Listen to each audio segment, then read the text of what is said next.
بسم اللہ الرحمن الرحیم الحمد للہ رب العالمین والصلاة والسلام علی رسولہ محمد وعلی آلہ وصحبہ اجمعین، اما بعد۔ میرے دینی و ملی بھائیوں،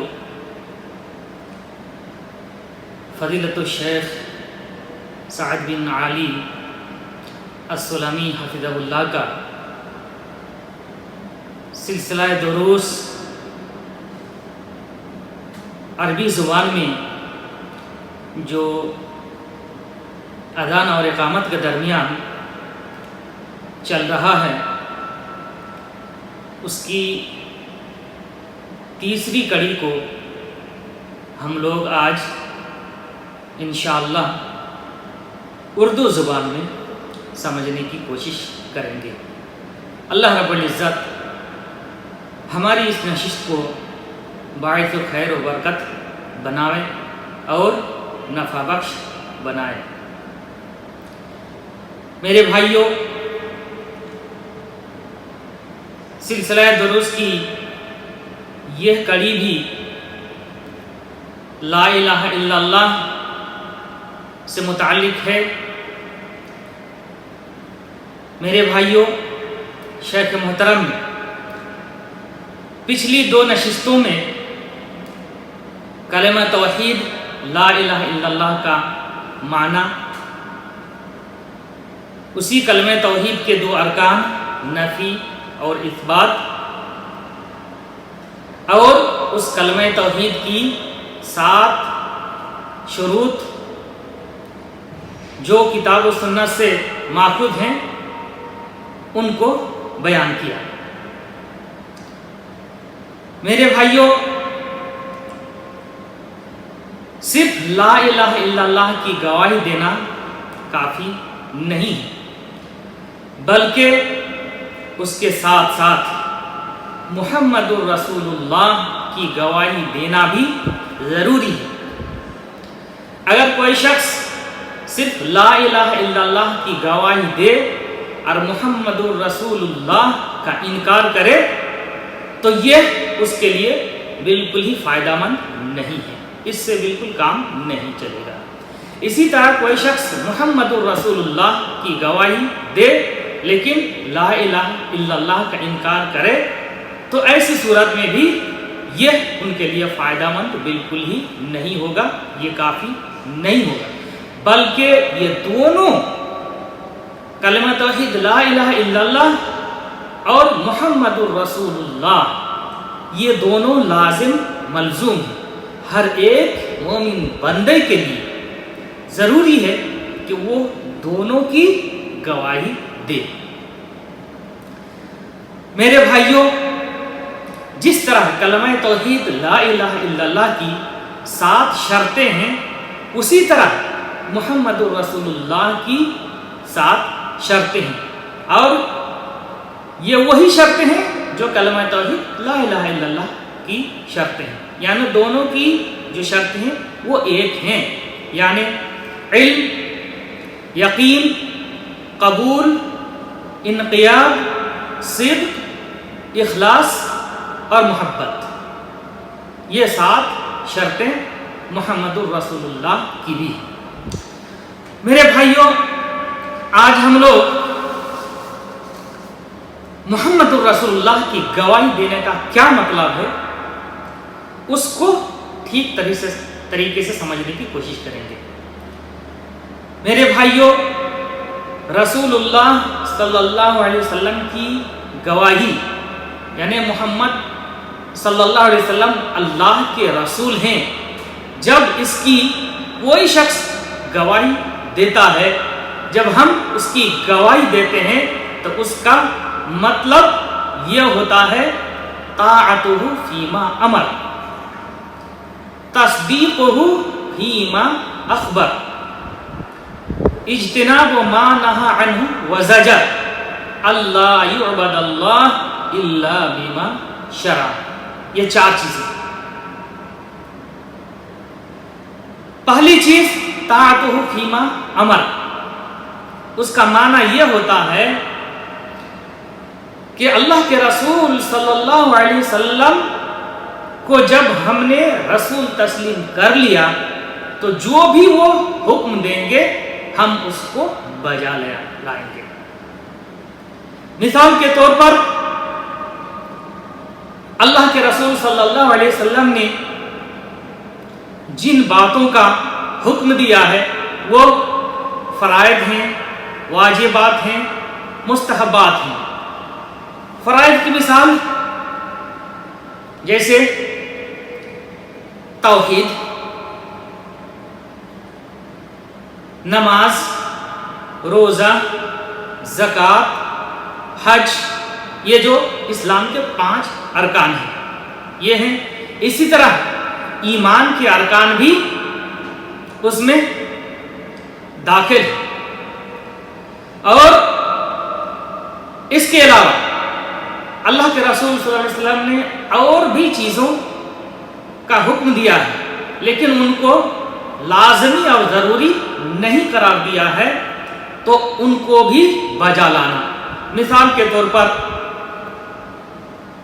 سنت راتبہ ہے، سنن راتبہ، یہ ہے اللہ کے رسول صلی اللہ علیہ وسلم نے ان کا حکم دیا ہے اور اس کا اہتمام کیا لیکن لازمی اور ضروری قرار نہیں دیا۔ اسی طرح قیام اللیل ہے جو رات کی نمازیں ہیں، نفلی نمازیں۔ اسی طرح نفلی روزے، یہ کیا ہیں؟ یہ سنن ہیں، مستحبات ہیں، ان کو بھی بجا لانا ہے۔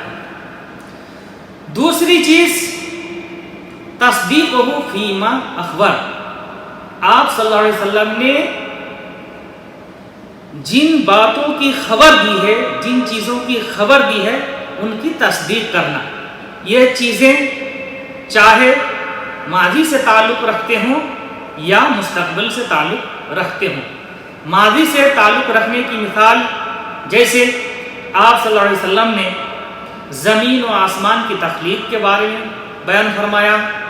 اسی طرح آپ صلی اللہ علیہ وسلم نے سابقہ انبیاء کرام اور ان کی قوم کے جو حالات ہیں ان کے بارے میں بھی آپ صلی اللہ علیہ وسلم نے بیان فرمایا، ان کی تصدیق کرنی ہے، ان کو ماننا ہے۔ اسی طرح آپ صلی اللہ علیہ وسلم نے جو مستقبل کے امور کے بارے میں بتایا ان کی بھی تصدیق کرنا، جیسے آپ صلی اللہ علیہ وسلم نے بتایا ہے برزخی زندگی کے بارے میں، قبر کے عذاب کے بارے میں، بعث بعد الموت یعنی قیامت کے دن جو دوبارہ تمام انسانوں کو زندہ کیا جائے گا، قبروں سے اٹھایا جائے گا، اس کے بارے میں آپ صلی اللہ علیہ وسلم نے بیان فرمایا ہے، ان کی تصدیق کرنا۔ جنت جہنم کے بارے میں تصدیق کرنا، یہ ساری چیزیں مستقبل سے تعلق رکھتی ہیں تو ان میں بھی آپ صلی اللہ علیہ وسلم کی باتوں کی تصدیق کرنا۔ تیسری چیز ہے آپ صلی اللہ علیہ وسلم نے اجتناب ما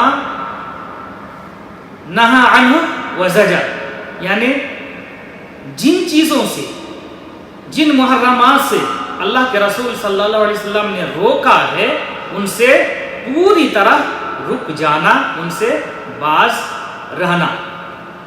مثال کے طور پر ان میں سب سے پہلی چیز شرک باللہ سے بچنا، اللہ رب العزت کے ساتھ شرک نہیں کرنا، اس کی ممانعت ہے۔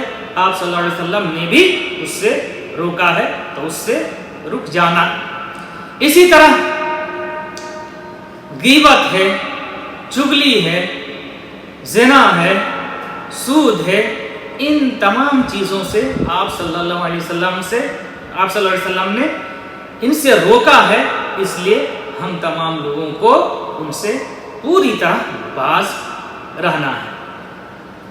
چوتھی چیز اللہ یعبد اللہ الا بما شرع، یعنی اللہ رب العزت کی عبادت نہیں کی جائے گی مگر اسی طریقے کے مطابق جو آپ صلی اللہ علیہ وسلم نے بتایا۔ اللہ رب العزت کی عبادت جو ہم کریں گے تو صرف اور صرف آپ صلی اللہ علیہ وسلم کے جو طریقے ہیں ان طریقے کے مطابق ہی ہم عبادت کریں گے، کتاب اللہ اور سنت رسول اللہ کے مطابق ہی اللہ رب العزت کی ہم عبادت کریں گے۔ اس سلسلے میں کسی جماعت یا کسی فرقے کی رائے پر عمل نہیں کیا جائے گا، بلکہ کتاب اللہ اور سنت رسول اللہ کی صحیح سمجھ کے ساتھ اللہ رب العزت کی عبادت کی جائے گی۔ اور کتاب و سنت کی صحیح سمجھ کیسے ہو سکتی ہے؟ کتاب و سنت کی صحیح سمجھ اس طریقے سے ہو سکتی ہے کہ ہم کتاب اللہ اور سنت رسول اللہ کو اسی طریقے سے سمجھیں جس طریقے سے سلف صالحین نے، صحابہ کرام نے، تابعین اعظام نے سمجھا ہے، اسی طریقے سے ہم کو بھی کتاب و سنت سمجھنا ہے۔ یہی دراصل صحیح سمجھ ہے کتاب و سنت کی، اور اس کے مطابق پھر ہم اللہ تعالیٰ کی عبادت کریں گے۔ اسی طرح میرے بھائیوں، جب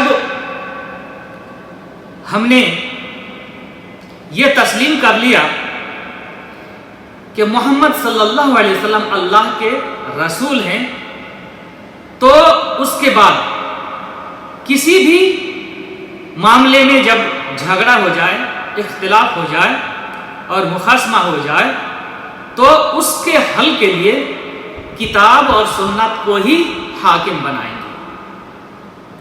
کتاب و سنت کی طرف اس کے فیصلے کے لیے رجوع کیا جائے گا۔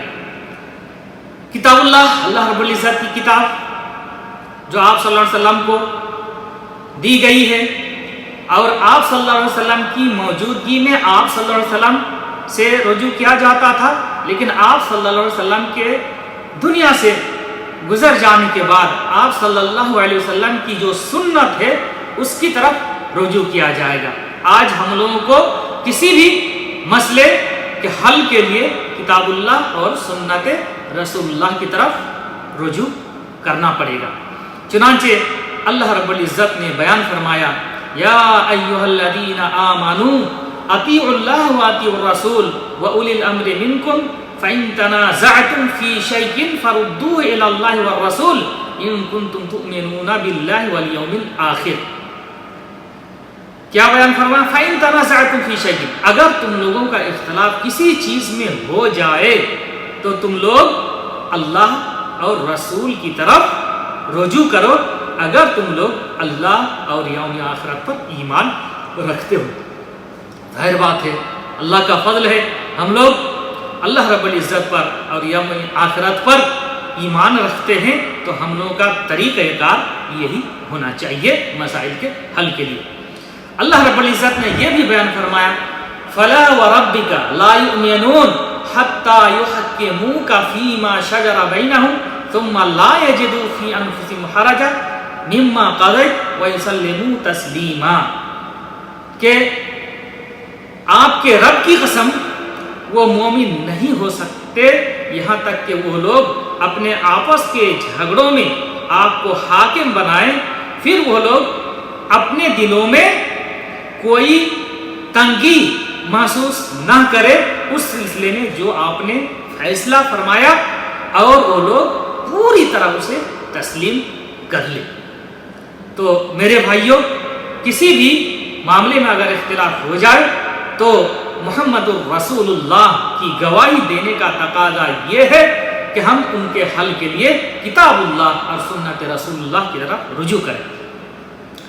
اسی طرح میرے بھائیوں، ہم نے جب محمد الرسول اللہ کی گواہی دے دی ہے تو اس کے ساتھ ساتھ اس بات پر بھی ایمان لانا ہوگا کہ محمد صلی اللہ علیہ وسلم اللہ کے بندے اور اس کے رسول ہیں۔ اللہ کے بندے ہونے کا مطلب یہ ہے کہ محمد صلی اللہ علیہ وسلم کی عبادت نہیں کی جائے گی، بلکہ محمد صلی اللہ علیہ وسلم کے طریقے کے مطابق صرف اور صرف اللہ رب العزت کی ہی عبادت کی جائے گی۔ ہاں، محمد رسول اللہ صلی اللہ علیہ وسلم نے بحیثیت رسول جن چیزوں کی خبر دی ہے، بحیثیت رسول جن چیزوں کا حکم دیا ہے ان کو ماننا ہے، جن چیزوں کی خبر دی ہے ان کی تصدیق کرنی ہے، اور جن چیزوں کا حکم دیا ہے ان کو ماننا ہے. اور محمد صلی اللہ علیہ وسلم اللہ کے بندے ہیں، اس سلسلے میں بہت ساری آیتیں وارد ہیں.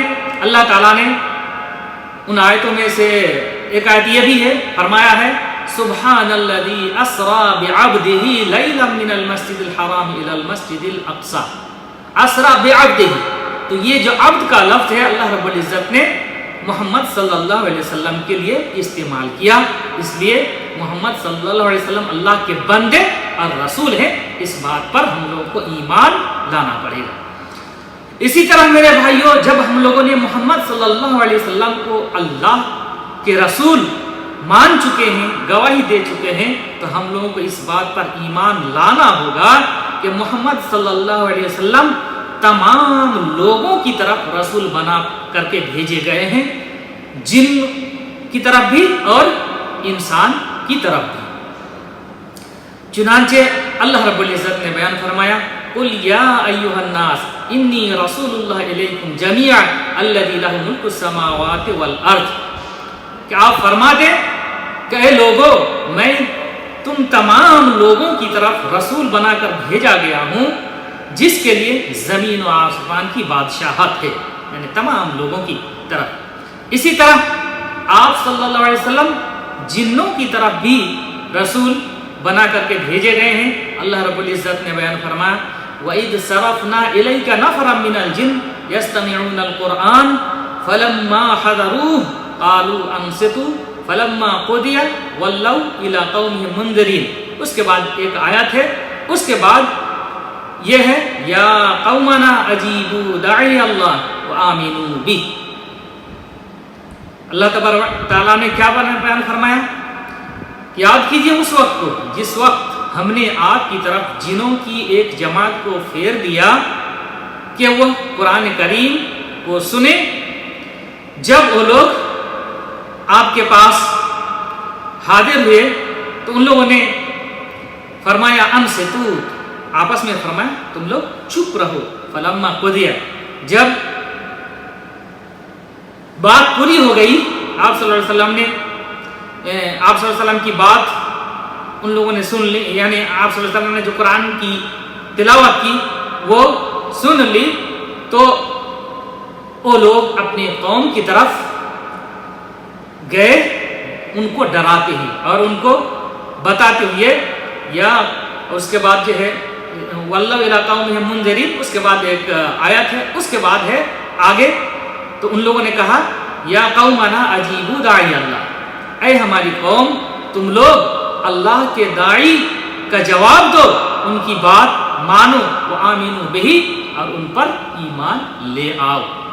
تو یہ لوگ جو ہے یہ جنوں کی یہ جماعت اپنی قوم کی طرف دعات بن کر کے گئے اور اسلام کا پیغام ان کو سنایا اور ان لوگوں سے کہا کہ تم لوگ ان پر ایمان لے آؤ. تو اس سے پتہ چلا کہ جنوں کی طرف بھی آپ صلی اللہ علیہ وسلم رسول بنا کر بھیجے گئے ہیں.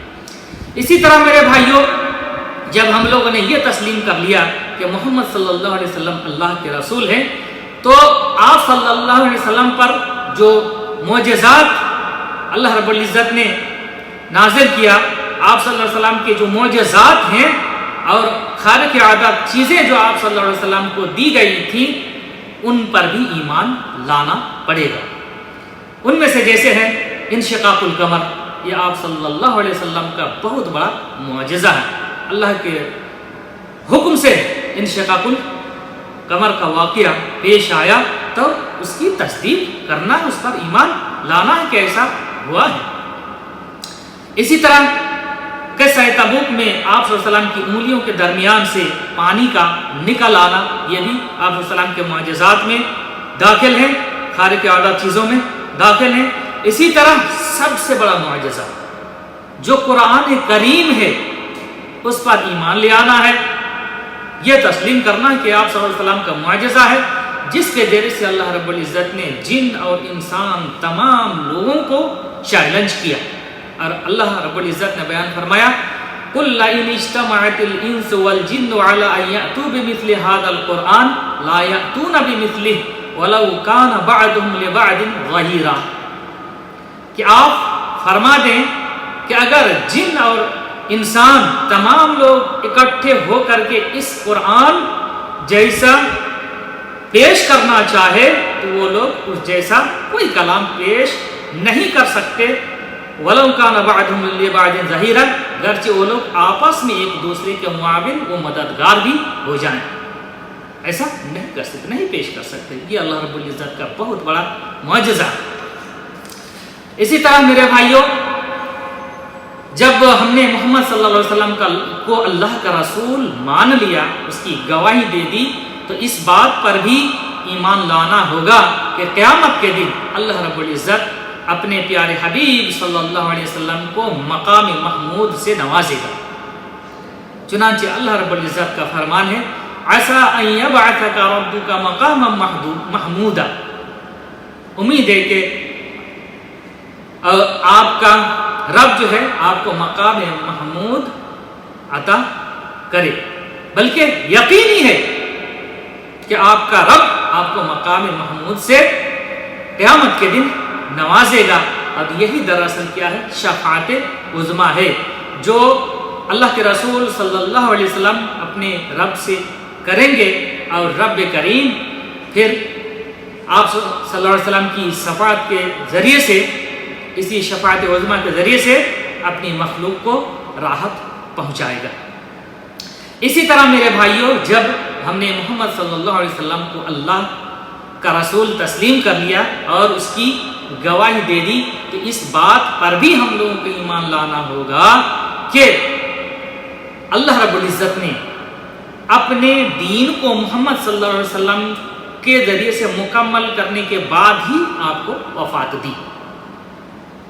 چنانچہ اللہ رب العزت نے بیان فرمایا اليوم اکملت لکم دینکم واتممت علیکم نعمتی ورضیت لکم الاسلام دینا، کہ میں نے آج تمہارے لیے تمہارے دین کو مکمل کر دیا اور اپنی نعمت تم پر پوری کر دی، اور اسلام کو بطور دین میں نے تمہارے لیے پسند کر لیا. اور یہ بھی ایمان رکھنا پڑے گا کہ آپ صلی اللہ علیہ وسلم نے ہر خیر کا راستہ ہمارے لیے واضح کر دیا، اور اسی طرح ہر شر کا راستہ بھی ہمارے سامنے واضح کر دیا تاکہ ہم ان راستوں سے بچیں اور جو خیر کے راستے ہیں ان راستوں پر ہم چلیں. چنانچہ آپ صلی اللہ علیہ وسلم نے بیان فرمایا ترکتکم علی المحجۃ البیضاء لیلها کنہارها لا یزیغ عنها الا ہالک، کہ میں نے تم لوگوں کو بالکل واضح راستے پر چھوڑ دیا جس کی رات جس کے دن کی طرح ہے، یعنی بالکل واضح ہے. لا یزیغ عنها الا ہالک، اس سے دور نہیں ہٹ سکتے سوائے اس شخص کے جو خود ہی ہلاک ہونا چاہے. تو میرے بھائیوں، یہ محمد الرسول اللہ صلی اللہ علیہ وسلم کی گواہی دینے کا مطلب ہے، اور لا الہ الا اللہ محمد الرسول اللہ یہ دین کی بنیاد ہے، دین کی اساس ہے. ہر ایک مومن کو، مسلمان کو اس کی پختہ طریقے سے گواہی دینا ضروری ہے، اور ان کے جو تقاضے ہوتے ہیں ان تمام تقاضوں کو پورا بھی کرنا ہے. اللہ رب العزت سے دعا ہے کہ اللہ رب العزت ہم لوگوں کو کلمہ توحید لا الہ الا اللہ اور محمد الرسول اللہ دونوں کی گواہی کا کیا مطلب ہوتا ہے وہ سمجھنے کی توفیق عطا فرمائے. اللہ رب العزت جب تک ہمیں اس دنیا میں زندہ رکھے صحیح ایمان، صحیح عقیدے اور صحیح عمل کی توفیق بخشے، اور جب بھی اللہ رب العزت ہمارا خاتمہ فرمائے ہمارا خاتمہ بالخیر فرمائے، اور ہماری زبان کا آخری کلمہ یہی کلمہ توحید لا الہ الا اللہ ہو. وصلی اللہ علی نبینا محمد وعلی آلہ وصحبہ اجمعین وجزاکم اللہ خیر.